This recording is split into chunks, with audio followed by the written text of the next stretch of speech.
Pinawalan na ng Quezon City Police District ang driver ng kotse na nakabundol sa estudyante na nahulog mula sa platform ng LRT Line 1 sa Fernando Poe Junior Station noong Miyerkules ng umaga.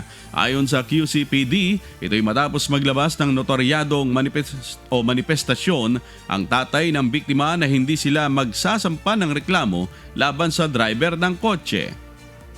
Lumabas din sa inisyal na investigasyon na wala silang nakita na naging kapabayaan mula sa driver base na rin sa ginawang pagre-review sa kuha ng closed circuit television o CCTV footage.